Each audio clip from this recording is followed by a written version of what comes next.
السلام عليكم ورحمة الله تعالى وبركاته.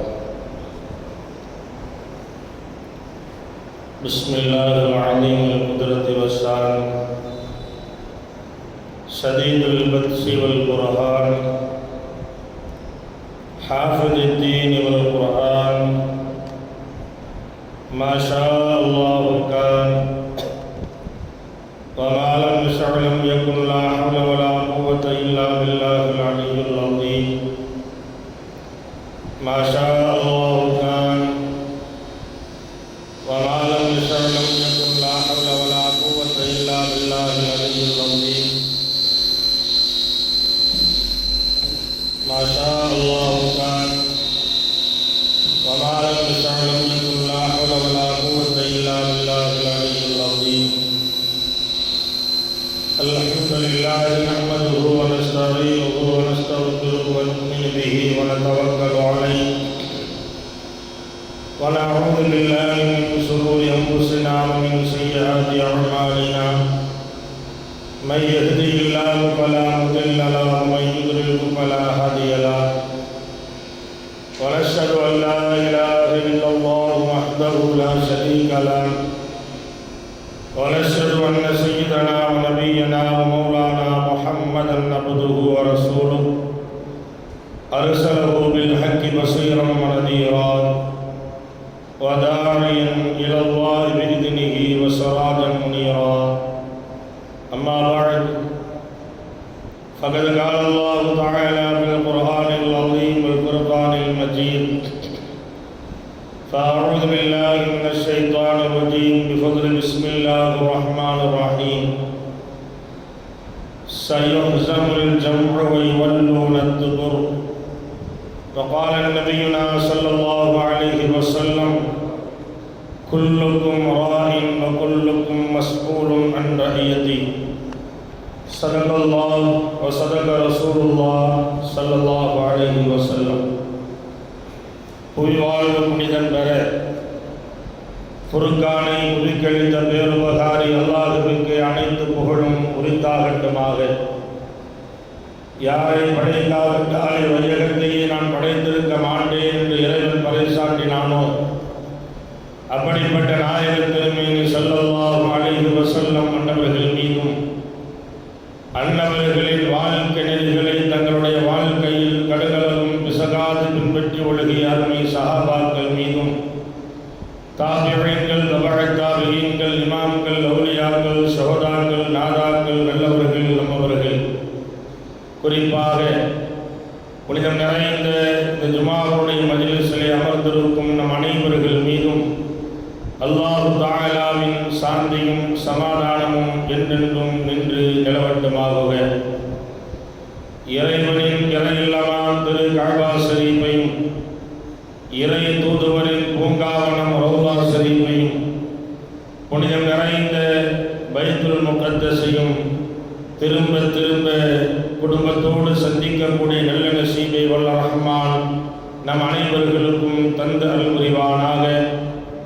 புனிதமான இந்த ஜும்ஆவுடைய மஜ்லிஸிலே நாம் எல்லாம் இப்படி ஒன்று கூடி அமர்ந்திருக்கிறோமோ இதுபோன்ற நாளை சுவனத்தில் நபிகள் நாயகம் ஸல்லல்லாஹு அலைஹி வஸல்லம் அன்னவர்களோடு ஒன்று கூடி அமரக்கூடிய பாக்கியத்தை வல்ல ரஹ்மான் நம் அனைவர்களுக்கும் தந்து அருள் புரிவானாக.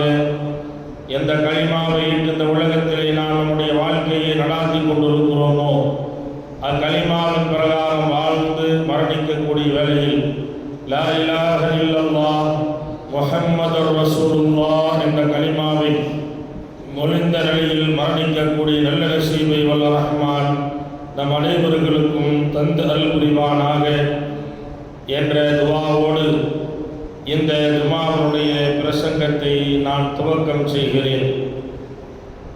கண்ணியத்திற்கும் மரியாதைக்கும் உரிய அல்லாஹ்வின் நல்லடியார்களே, அருமை இஸ்லாமிய பெரியார்களே, சில தினங்களாக உலக அளவில் பேசப்பட்டு கொண்டிருக்கிற ஒரு செய்தி, அமெரிக்காவிலே ஏற்பட்டிருக்கிற காட்டுத்தீ. இரண்டாவது செய்தி, அதை ஒட்டியே இஸ்ரேல் காசாவுடைய போர் நிறுத்த ஒப்பந்த நிகழ்வு, இந்த இரண்டு நிகழ்வுகளையும் மார்க்கத்தினுடைய அடிப்படையிலே நாம் ஒட்டி வைத்து அதை சிந்திக்க நாம் கடமைப்பட்டிருக்கிறோம். பொதுவாகவே சொல்லுவார்கள், யார் பிறரை நோவினை செய்ய வேண்டும்,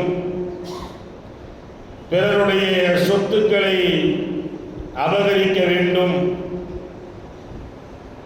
ஏதாவது ஒரு வகையிலே பிறருடைய உரிமைகளை பறித்துவிட வேண்டும் என்று யாரெல்லாம் முனைகிறார்களோ, அது நாட்டுக்கு நாடாக இருந்தாலும் சரி, வீட்டுக்கு வீடாக இருந்தாலும் சரி, மனிதனுக்கு மனிதனாக இருந்தாலும் சரி,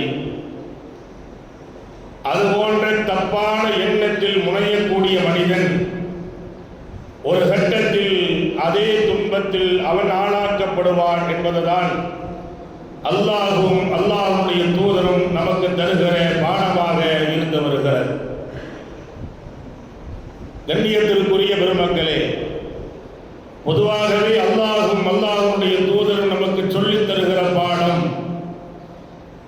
எந்த ஒரு விஷயமாக இருந்தாலும் பொறுமையை நீங்கள் கையாளுங்கள், சகிப்புத்தன்மையை உங்களுடைய வாழ்விலே நீங்கள் வெளிப்படுத்துங்கள்.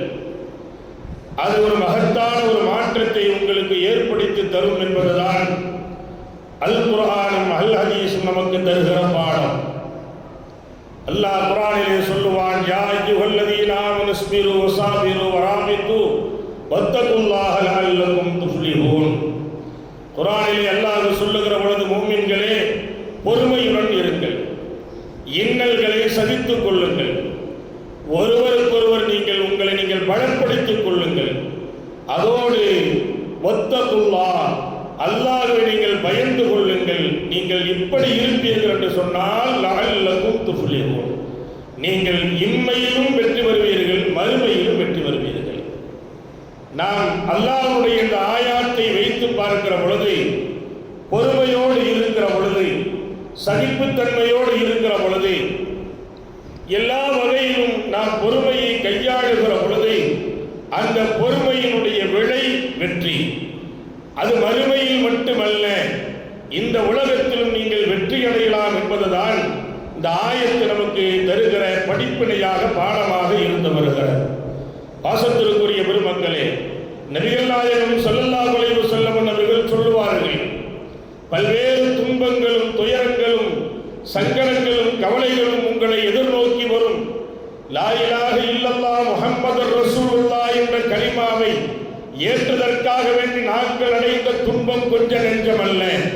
என்னை ஒட்டி என்னை ஈமான் கொண்டவர்கள் அடைந்த வேதனையும் சோதனைகளையும் அது சாதாரணமான விஷயம் அல்ல. அல்லாஹ்வுடைய தூதர்களாக உலகத்திற்கு அனுப்பப்பட்ட நபிமார்கள் அடைந்த சோதனைகளும் அதே போன்று வேதனைகளும் சாமானியமானதல்ல, அது அலாதியானது, மிகப்பெரியது. சிந்தித்தால் அதிலே உங்களுக்கு முடிவும் கூட கிடைக்காது. அந்த அளவுக்கு ஆபத்தான வேதனைகளையும் சோதனைகளையும் சந்தித்தார்கள். ஆனால் பொறுமையை கையாண்டார்கள். அல்லாஹ் சொல்லுகிற இந்த ஆயத்தை, அல்லாஹ் சொல்லுகிற இந்த பாடம், அதை தன்னுடைய வாழ்க்கையிலே கடைபிடித்தார்கள். அவர்கள் இம்மையிலும் வெற்றி பெற்றார்கள், மறுமையிலும் வெற்றி பெற்றார்கள். மறுமையில் வெற்றியாளர்கள் என்று சொல்லுகிற அந்த பட்டியல் உலகத்திலேயே அவர்களுக்கு சொல்லப்பட்டது. காரணம், கண்ணியத்திற்குரியவர்கள், நமக்கெல்லாம் ஒரு வகையான எண்ணங்கள் நமக்கு தோன்றும். நம்மை நாடா உறவும் அடிக்கிறார்கள், நம்முடைய உரிமைகளை பறிக்கிறார்கள், நம்முடைய சுதந்திரத்தை பறிக்கிறார்கள், வாழ்வாதாரத்தையும் கூட அவர்கள் எடுத்துக் கொள்வதற்கு முயற்சி மேற்கொள்ளுகிறார்கள். நம்முடைய பள்ளிவாசல்களை இடிக்கிறார்கள், தர்காக்களை இடிக்கிறார்கள், வக்ஃபு சொத்துக்களை அபகரிக்கிறார்கள் என்று சொல்லுகிற ஆதங்கம் என்பது, அதனுடைய மிகப்பெரிய அந்த கோபக்கடை என்பது நம்முடைய நம்முடைய முகத்திலேயே தென்படும். அந்த ஆதங்கம் வெளிப்படும். ஆனால் எல்லாத்திற்கும் மேலாக அதையெல்லாம் ஒரு வகையான கண்ணோட்டத்தில்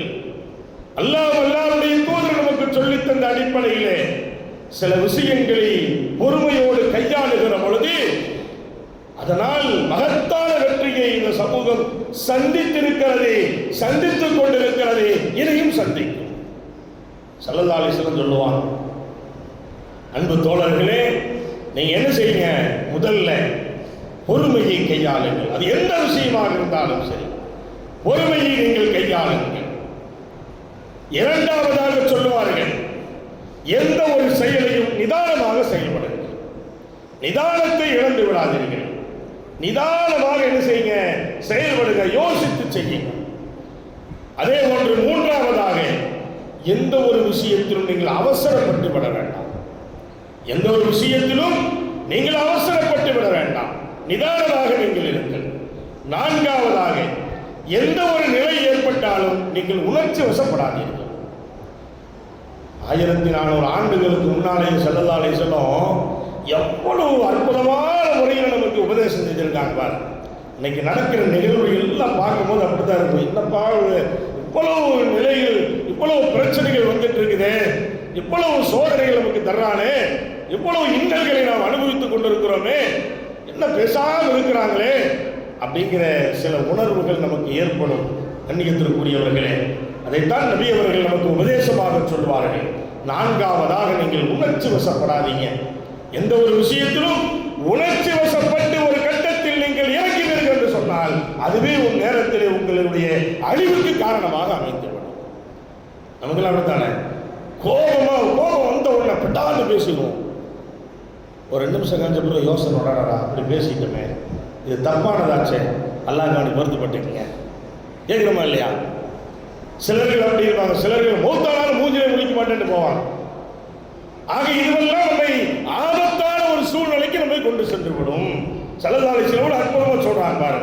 அடுத்து சொல்லுவாங்க, அஞ்சாவதாக, எல்லா விஷயத்திலும் ஒற்றுமையாக இருக்கணும். அது குடும்பமாக இருந்தால் குடும்பம் ஒற்றுமையாக இருக்கணும், மஹல்லாவாக இருந்தால் மஹல்லா ஒற்றுமையாக இருக்கணும், சமூகமாக இருந்தால் சமூகம் ஒற்றுமையாக இருக்கணும். ஒற்றுமையாக நீங்கள் ஒற்றுமையை நீங்கள் கையாளுங்கள். அது உங்களுக்கு இம்மையிலும் மறுமையிலும் உங்களுக்கு வெற்றியை தேடித்தரும். அடுத்து ஸல்லல்லாஹு அலைஹி வஸல்லம் ஆறாவதாக ஒரு செய்தி சொல்லுவாங்க, அறிவாற்றலை அதிகப்படுத்துங்க.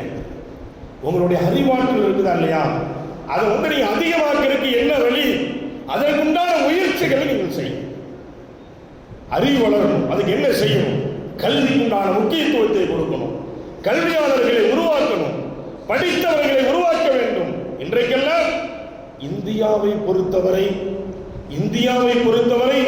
இஸ்லாமியர்கள் கல்வியில் மேலோங்க வேண்டும். ஒவ்வொரு வீடுகளிலும் பட்டதாரிகள் இருக்க வேண்டும். ஒவ்வொரு வீடுகளிலும் ஒவ்வொரு குடும்பத்திலும் படித்த மேதாவிகள் யாராவது இருக்க வேண்டும்.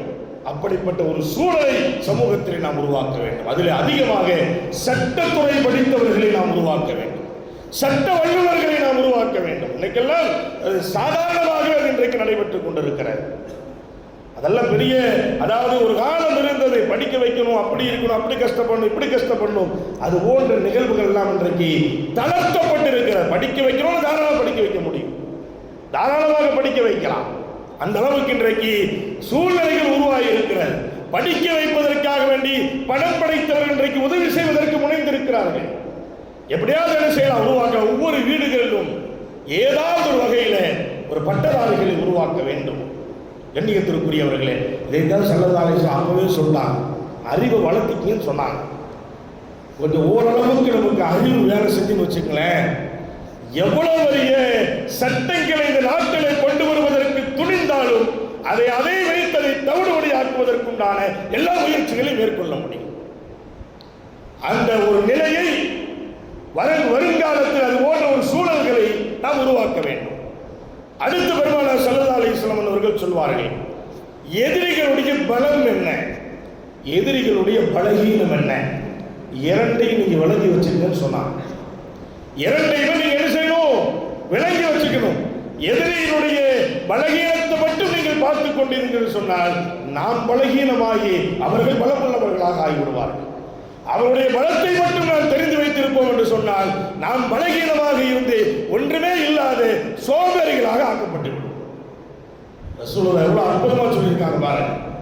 எதிரிகளுடைய பலத்தையும் நீங்கள் தெரிந்து கொள்ளுங்கள், பலகீனத்தையும் நீங்கள் தெரிந்து கொள்ளுங்கள். இன்றைக்கு நம்ம அதெல்லாம் ரொம்ப கவனத்தில் கொள்ள வேண்டிய ஒரு செய்தி. ரொம்ப கவனமாக கையாள வேண்டிய ஒரு இக்கட்டான சூழ்நிலை தான் இந்த சமூகம் இருக்கிறது. அவருடைய பலம் என்ன, பலகீனம் என்ன நம்ம நினைச்சிட்டு இருப்போம். தமிழ்நாட்டில் கேரளாவில் யாருமே நாங்கள் எதிர்பார்க்கக்கூடியவங்க, நாங்கள் யாரை எதிராக பார்க்கிறோமோ அவங்கள யாருமே எம்எல்ஏ இல்லை, எம்பி இல்லை அப்படின்னு நம்ம நினைப்போம். தமிழ்நாட்டில் அப்படித்தான் இருந்துச்சு அப்படின்னு இருப்போம். ஆனால் அது நம்முடைய பலகீனம், பாசத்திற்குரிய பெருமக்களை நமக்கெல்லாம் தெரியும். நான் பகிரங்கமாகவே அதை சொல்லுகிறேன். RSS சித்தாந்தத்திலே அவருடைய 100 திட்டங்களில் ஒன்றுதான் ஆட்சியில் எல்லாத்தையும் மாற்றுறது. இன்றைக்கு 3 பீரியடுகளாக வந்து விட்டார்கள் அல்லவா? அப்ப அதையெல்லாம் நம்ம என்ன செய்யல, சிந்திக்கல. அதற்கு என்ன செய்வது, எப்படி முன்னோக்குவது, எந்த நிலையில் நாம் செல்லுவது, அதையெல்லாம் நம்ம எதிர்பார்க்காத விளைவுகள் இன்றைக்கு நடந்து கொண்டிருக்கிறது என்று சொன்னால், ஒரு மாநிலத்தில் அவர்களுடைய எம்எல்ஏ யாருமே இல்லை, எம்பிக்கள் யாருமே இல்லை, ஆனால் அவன் சொல்றது அந்த நாட்டில் நடக்கும். எவ்வளவு அதிகார பலத்தில் எங்கு இருந்தால் எங்கு தட்டினால் என்ன வேலை நடக்கும் என்பதை அவர்கள் குடுமையை கையில் வைத்திருக்கிறார்கள். இதான் யதார்த்த நிலை, அதான உண்மை. அதை யாரும் மறுக்க முடியாது. நம்ம நினைச்சிட்டு இருக்கோம் எங்க ஊர்ல இல்லை, எங்க மாநிலத்தில் வரவே முடியாதுங்க. நாங்க திராவிட மாடல், எல்லா மாடலும் நாசமாயிட்டு இருக்கோம். எல்லா மாடலும் சும்மா பேருத மாடல், திராவிட மாடல், அந்த மாடல், இந்த மாடல் எல்லாம் இப்படியே தப்பு கணக்கு போட்டு ஏதாவது ஒரு பக்கம் போய் கைகோர்த்துட்டு இங்க இல்லைன்னா அங்க, அங்க இல்லைன்னு இங்க கைகோர்த்து நாம் முன்பை பலகீனப்படுத்தி கொண்டோம். அதான் ஸல்லல்லாஹு அலைஹி வஸல்லம் சொல்றாங்க, அவருடைய பலம் என்ன, அவருடைய பலகீனம் என்ன, அதை ஆய்வு செய்யுங்கள். அதை செஞ்சீங்கன்னா உங்க பக்கத்தில் யாரும் வர முடியாது, உங்களுடைய அதிகாரத்தை யாரும் பறிக்க முடியாது, உங்களுடைய உரிமையை பிடிக்க முடியாது. எவ்வளவு அற்புதமான தத்துவத்தை அருமையானவர் ஸல்லல்லாஹு அலைஹி வஸல்லம் அவர்கள் நமக்கு சொல்லி தந்திருக்கிறார்.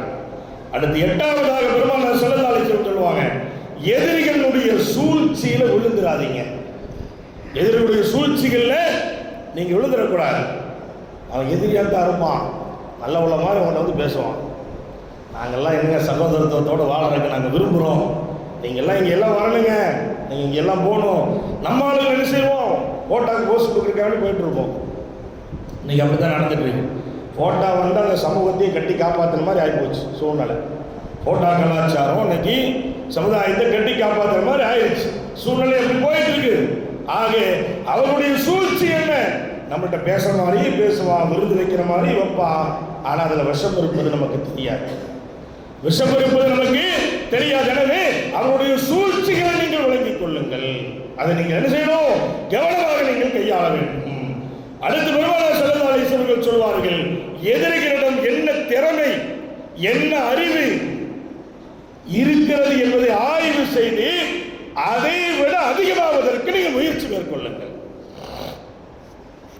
சொல்றான். உண்மையில நமக்கெல்லாம் தெரியுமா, பத்ர் யுத்த களத்தில் எதிரிகள் சிறைபிடிக்கப்பட்டார்கள். சிறைபிடிக்கப்பட்டவங்க அவங்க கொடுத்த தண்டனை என்ன தண்டனை கொடுத்தாங்க, உங்களுக்கு எல்லாம் என்னென்ன திறமை இருக்குது அதை எல்லாம் உங்களுக்கு கற்றுக் கொடுத்தணும், இதுதான் தண்டனை. ஒவ்வொருவர்களும் ஒவ்வொரு வகையான திறமையுள்ளவர்களாக இருந்தார்கள். ஏன், அந்த திறமையை கற்றுக்கொண்டால் அதே திறமையை வைத்து அவர்களை முடக்க முடியும், அவர்களை எதிர்கொள்ள முடியும். ஸல்லல்லாஹு அலைஹி வஸல்லம் எவ்வளவு ஹிக்மத்தோட வேலை செஞ்சாங்க பாருங்க. எனவேதான் கண்ணியத்திற்குரிய பெருமக்களே, எதிரிகளுடைய பலம் எப்படி இருக்கிறது, அவருடைய ஆற்றல் எப்படி இருக்கிறது, அறிவு எப்படி இருக்கிறது, அதே போன்று அவர்கள் எந்த வகையில் திறமையுள்ளவர்களாக இருக்கிறார்கள், அதை ஆய்வு செய்யுங்க. ஆய்வு செய்து அதை விட பலம் உள்ளவர்களாக உங்களை நீங்கள் ஆக்கிக் கொள்ளுங்கள். இது பெருமானார் ஸல்லல்லாஹு அலைஹி வஸல்லம் நமக்கு சொல்லுகிற பாடமாக இருந்து வருகிறார். அதே போன்று அடுத்து சொன்னார் ரசூலுல்லாஹி ஸல்லல்லாஹு அலைஹி வஸல்லம் அவர்கள், எதிரிகள் எந்த துறையில் இருக்கிறார்களோ அதே துறையை நீங்கள் எடுத்து அவர்களை முடக்குவதற்கு முயற்சி மேற்கொள்ளுங்கள். அவன் அம்பு எறியும் தெரியுமா, உனக்கு அம்பு எறியும் தெரியும். அவனுக்கு ஓட்டப்பந்தயத்தில் ஓடி வெற்றி வரக்கூடியவனா, உனக்கு ஓட்டப்பந்தயம் தெரிய வேண்டும். அவன் எதில் இருக்கிறானோ அதையும் கற்றுக்கொள். ஸல்லல்லாஹு அலைஹி வஸல்லம் சொல்றான். கண்ணியத்திற்குரிய பெருமக்களே, நாம் எண்ணி பார்க்கிறோம் எவ்வளவு அருமையான விஷயங்கள், எவ்வளவு தத்துவத்தை பெருமானார் சொல்லி சென்றிருக்கிறார்கள். ஆனால் ஆரம்பத்திலிருந்து அது போன்ற விஷயங்களில் நாம் பலகீனத்தை தான் காட்டிக் கொண்டிருக்கிறோம். லாஸ்ட்டாக ரசூல்லா 11வது ஒரு உபதேசத்தை செய்வாங்க. என்ன உபதேசம் தெரியுமா? இது எல்லாத்திற்கும் மேலே நீங்கள் இறை நம்பிக்கையில் உங்களை நீங்கள் அதிகப்படுத்திக் கொள்ளுங்கன்னு சொன்னாங்க. இவ்வளோ உபதேசம் என்ன ரசூலுல்லா லாஸ்ட்டாக என்ன சொல்லுவாங்க? இறை நம்பிக்கையில் உங்களை நீங்கள் என்ன செஞ்சீங்க? அதிகப்படுத்திக்கன்னு சொன்னாங்க. இதெல்லாம் இருந்தாலும் கூட நமக்கு என்ன வேணும்? நம்பிக்கை வேணும். அல்லாஹ் மீது நம்பிக்கை வேணும். குஜராத்திலே பள்ளிவாசலை எடுத்துக் கொண்டிருக்கிறான், உத்தரப்பிரதேசத்தில் எடுத்துக் கொண்டிருக்கிறான். அல்லாஹ் என்ன பார்க்காம இருக்கிறான்? பாபர் மசூதி இடிச்சான், அல்லாஹ் என்ன பார்க்காம இருக்கிறான்? இதே நம்பிக்கை குறைவு, இதே நம்பிக்கை குறைவு. இன்றைக்கு இறை விளையாட்டு என்ன என்பதை இந்த 10 நாட்களாக உலகம் கண்டு கொண்டிருக்கிறது. இறைவனுடைய இந்த விளையாட்டு என்பது, இறைவன் சூழ்ச்சிக்காரனுக்கெல்லாம் சூழ்ச்சிக்காரன் என்பதை இந்த உலகம் 10 நாட்களாக இன்றைக்கு உலகத்தில் இருக்கிற எல்லா மீடியாவும் பேசிக் கொண்டிருக்கிறது. எவரெல்லாம் இந்த சமூகத்திற்கு எதிராக குரல் கொடுத்துக் கொண்டிருந்தானோ அவரெல்லாம் இன்றைக்கு வாயெடுத்து போயிருக்கிறார் என்று சொன்னால் இதுதான் இறை விளையாட்டு. அல்லாஹ் விளையாடுறது. அல்லாஹ் பிடிச்சிட்டாங்கன்னா முடிஞ்சது. இன்ன பத்து சரப்பிக்கல சதீர் பிடிச்சிட்டாங்க. அந்த பிடிக்கிறது எவனும் தப்ப முடியாது. அந்த அமெரிக்காவாக இருந்தாலும் அவங்க வாப்பாவாக இருந்தாலும் எவனும் தப்ப முடியாது. கண்ணியத்திற்குரிய பெருமக்களே, இன்றைக்கு வெட்கத்து தலை குனிந்து கொண்டிருக்கிற ஒரு அவலம் இன்றைக்கு அமெரிக்காவுக்கு ஏற்பட்டிருக்குது என்று சொன்னால் நம்ம யோசனை செய்து பார்க்கிறோம். அதனால தான் அல்லாஹ் குர்ஆனிலே ஒரு இடத்துல இப்படி சொல்லுவான். அதாவது எந்த அளவுக்கு என்று சொன்னால் அல்லாஹ் குர்ஆன்ல சொல்றான், இது போன்ற அழிச்சாட்டிய கூட்டம் வெகு சீக்கிரமாக சிதறடிக்கப்பட்டு புறம் காட்டி போடுவார்கள். நான் தான் பெரியவன், நான் வல்லரசு, என்னை யாரும் என் அருகாமையிலே வர முடியாது, என் பக்கத்தில் கூட எதுவும் செய்ய முடியாது அப்படின்னு மமதையோடு நடந்தவர்கள். ஜெயித்தவன் வெற்றி பெற்றவன் இன்னும் ஆட்சிக்கும் கூட வரல. அல்லாஹ் எவ்வளவு பெரிய தோல்வியை கொடுத்திருக்கிறான். நாம் சந்தோஷப்படவில்லை. இந்த சமூகத்தை பொறுத்தவரை அமெரிக்காவில் ஏற்பட்டிருக்கிற அந்த காட்டு தீயினால் இந்த சமூகம் ஒரு காலம் சந்தோஷப்படாது. நாங்கள் வருத்தப்படுகிறோம். இந்த சமூகம் வருத்தப்படும். அந்த மக்களுக்காக பிரார்த்திக்கும். இன்னைக்கு உலகத்தில் இருக்கிற எல்லா நாட்டிலும் இஸ்லாமிய பெருமக்கள் அதாவது நிதி திரட்டி அமெரிக்காவுக்கு கொண்டு போய் கொடுத்துக் கொண்டிருக்கிறார்கள். இதைத்தான் நாங்கள் செய்வோம். இதுதான் இந்த சமூகம் எங்களுக்கு காட்டி தந்த வழிமுறை. அருமையானவர் ஸல்லல்லாஹு அலைஹி வஸல்லம் அவர்கள் எங்களுக்கு சொல்லி தந்தது இதுதான். அமெரிக்காக்காரனாச்சே, யாரா இருந்தாலும் உதவி செய்யும், உதவிக்காரன் வேண்டும். இதுதான் நம்முடைய பண்பாடு. கண்ணியத்திற்குரிய பெருமக்களே, அவர்கள் செய்த இஸ்ரேலினுடைய அந்த கடுமையான அந்த தாக்குதல் இருக்கிறதே சாமானியமான ஒரு தாக்குதல் அல்ல. சமீபத்தில் நடந்த கிட்டத்தட்ட 15 மாதங்கள் காசாவின் மீது பலஸ்தீன் மீது அவர்கள் கொடுத்த அந்த யுத்தம் 15 மாதம், கிட்டத்தட்ட 467 நாட்கள். 467 நாட்கள் அந்த மக்கள் எப்படி தூங்கியிருப்பாங்கன்னு நினைக்கிறீங்க? காசாவுடைய மக்கள் எப்படி தூங்கியிருப்பாங்கன்னு நினைக்கிறீங்க? எவ்வளவு நிம்மதியை வந்திருந்தார்கள். இஸ்ரேல் அடிக்கிறாங்கன்னா அவனுக்கு இருக்கிற பலம் எது? அமெரிக்கா, பிரிட்டன் போன்ற நாடுகளுடைய சப்போர்ட், அவன் கொடுக்கிற ஆயுதங்கள், அவன் கொடுக்கிற ராணுவம், அவன் கொடுக்கிற எல்லா எதிர்ப்பு சக்திகளால் பாவப்பட்ட அந்த மக்கள் பச்சளம் முதலாக கொன்று குவித்தார்கள். நம்ம பார்க்கிறோம், காசாவிற்குள்ள நுழையும் போது ஒரு சபதம் எடுத்துட்டு உள்ள போனானுங்க.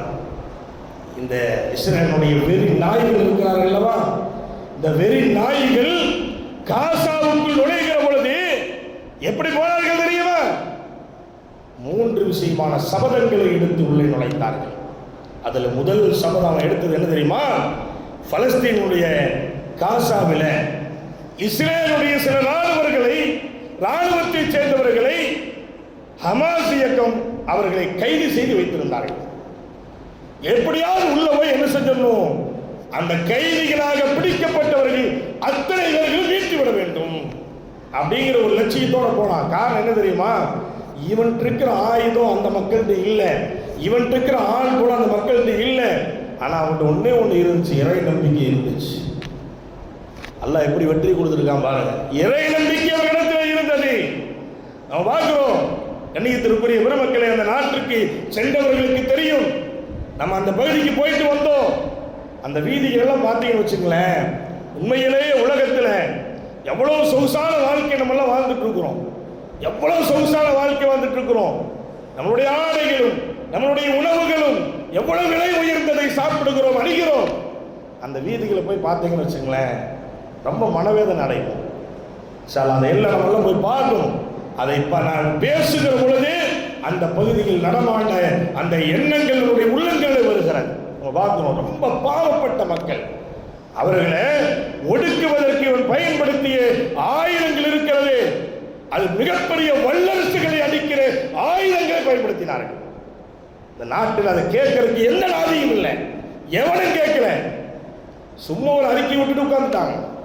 பாசத்திற்குரிய பெருமக்களை கடுமையான ஆயுதங்களை கொண்டு தாக்கினார்கள். அப்படி உள்ள போற நேரத்தில் அவன் சொல்றான், முதல் திட்டம் எல்லா கைதிகளையும் என்ன செய்யணும், பிணை கைதிகளை இழுத்துட்டு வந்துடணும். ரெண்டாவது விஷயம் என்ன அப்படின்னு கேட்டீங்கன்னா, ஹமாஸினுடைய ராணுவத்தை முழுமையாக அழிச்சிடணும். ஒருத்தர் கூட நிற்கக்கூடாது, எல்லாத்தையும் அழிச்சிடணும். மூணாவது விஷயம் என்ன அப்படின்னு கேட்டாங்கன்னா, காசாவை முழுமையாக கைப்பற்றி விட வேண்டும். இந்த 3 லட்சியத்தோடு தான் புறப்பட்டார்கள். 15 மாதங்கள், கிட்டத்தட்ட 467 நாட்கள் மிகப்பெரிய வல்லரசுகள் எல்லாம் ஒன்று சேர்ந்து அடித்தார்கள், ஒடுக்கினார்கள். கடைசியில தோல்வியை சந்தித்தார்கள்.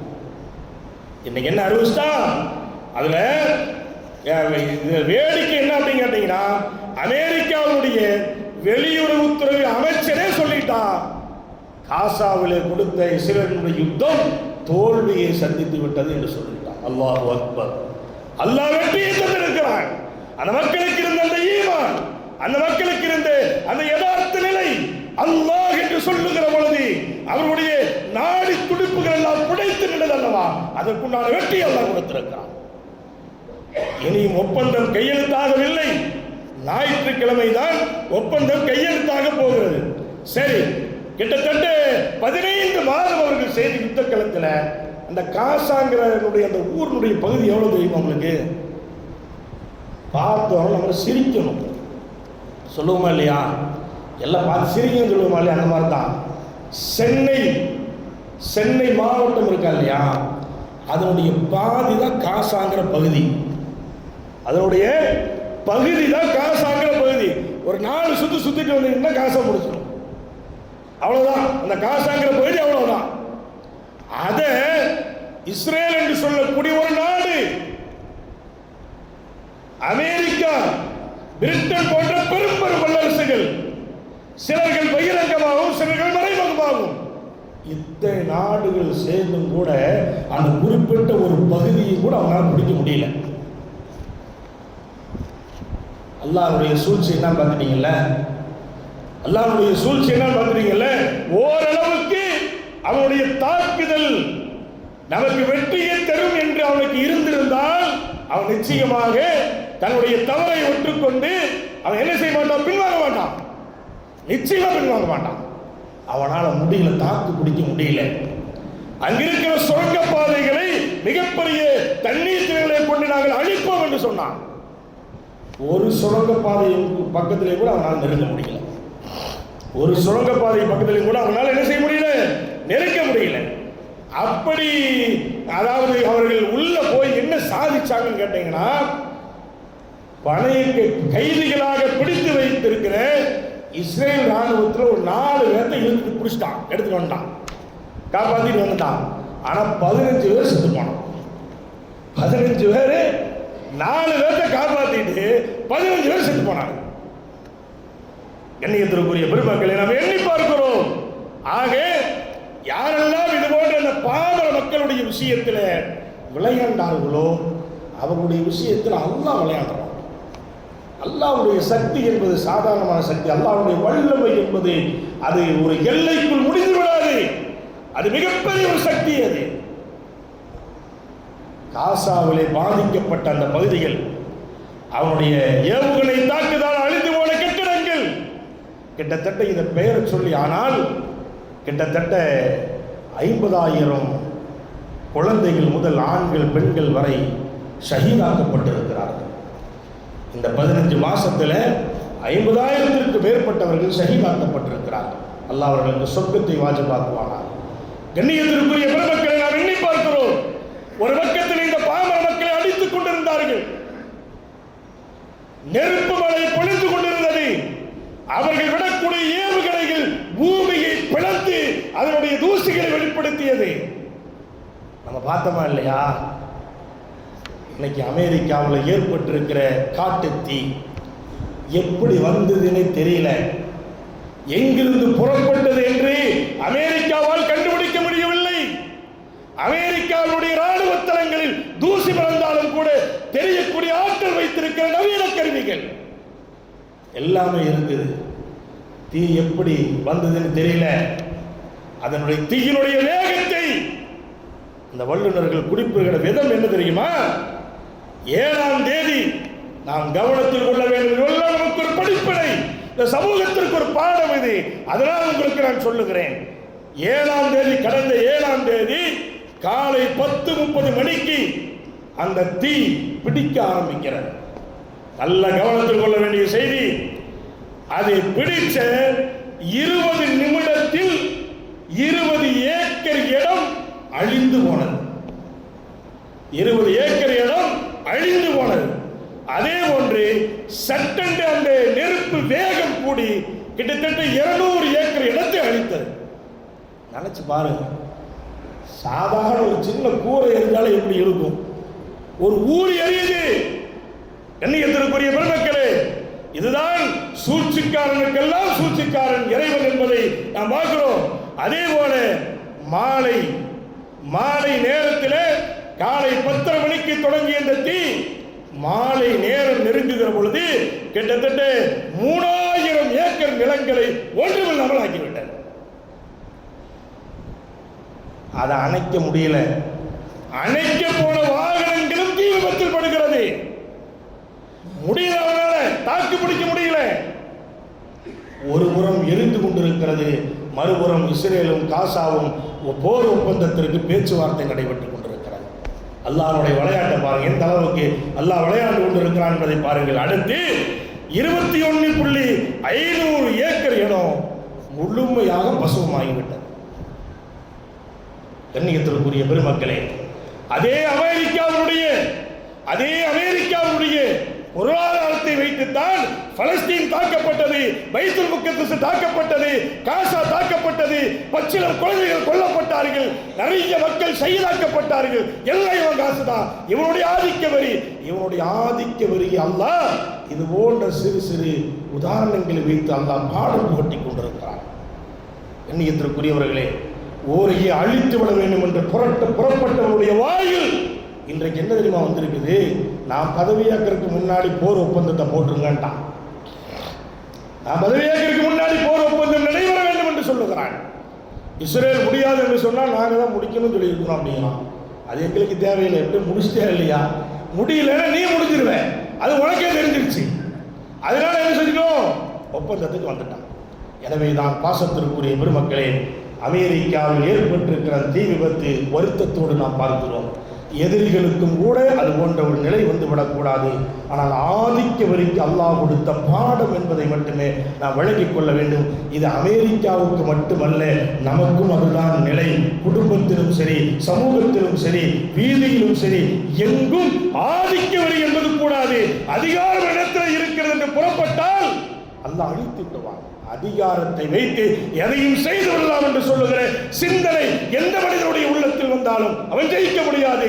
சில காலங்கள் அது உன்னை பேசும், சில காலத்தில் உன்னை ஒண்ணுமில்லாமல் தாக்கி அவ்வளவுதான் முடிஞ்சு. ஒண்ணும் இருக்க. கண்ணியத்திற்குரியவர்களை, பலஸ்தீன் மக்கள் இன்றைக்கு கொண்டாடி கொண்டிருக்கிறார்கள். காசாவுடைய மக்கள் இன்றைக்கு என்ன செய்யறாங்க?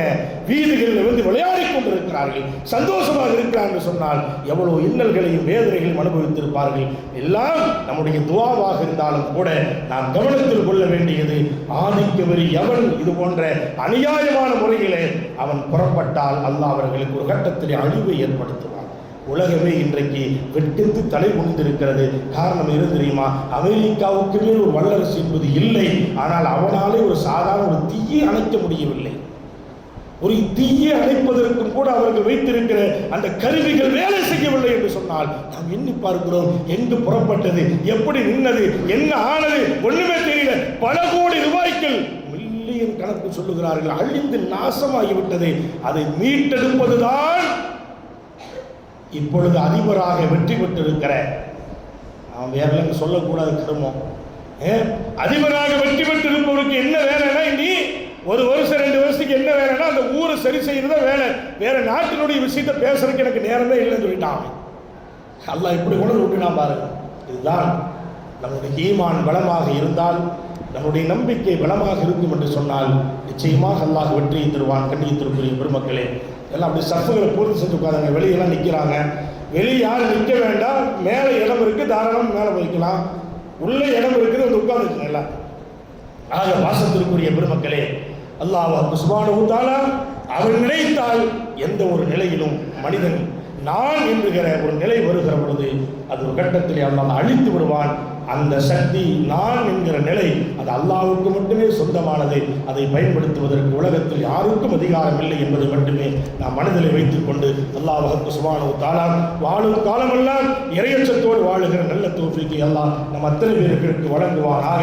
அகம்பாவம் இல்லாத வாழ்வை அல்லாஹ் நமக்கு தருவானாக. அதிகார வர்க்கம் என்று சொல்லுகிற அந்த பெயரை பெறாமல் இருந்து வாழ்வதற்குண்டான சூழலை அல்லாஹ் நமக்கு ஏற்படுத்துவானாக. எல்லாம் சகஜமானவர்கள், ஒரே நிலையில் இருக்கக்கூடியவர்கள், மனிதர்கள் என்று சொல்லுகிற பண்போடு பாசத்தோடு வாழுகிற நல்ல தௌஃபீக்கை அல்லாஹ் நம் அத்தனை பேர்களுக்கு வழங்கி அருள்வானாக. பலஸ்தீன் மக்களுடைய சந்தோஷத்தை அல்லாஹ் நிரந்தரமாக்குவானாக. நாமெல்லாம் இப்படி சந்தோஷத்தோடு ஆடை அணிந்து நல்ல உணவுகளை சாப்பிட்டு கொண்டிருக்கிறோமோ அது போன்ற ஒரு சகஜ நிலை அங்கு வெகு சீக்கிரமாக ஏற்பட்டு அது உலகம் உள்ளவரை அந்த நிலை நீடிப்பதற்கும் பைத்துல் முகத்தஸில் எந்த ஒரு பயமும் இல்லாமல், அச்சம் இல்லாமல் அங்கிருக்கிற எல்லா மக்களும் சென்று தொழுவதற்குண்டான சூழலையும் அல்லாஹ் ஏற்படுத்தி அருள்புரிவானாக. ஆகிரு தஅவானா அனில் ஹம்துலில்லாஹி ரப்பில் ஆலமீன். அஸ்ஸலாமு அலைக்கும் வரஹ்மத்துல்லாஹி வபரகாத்துஹு.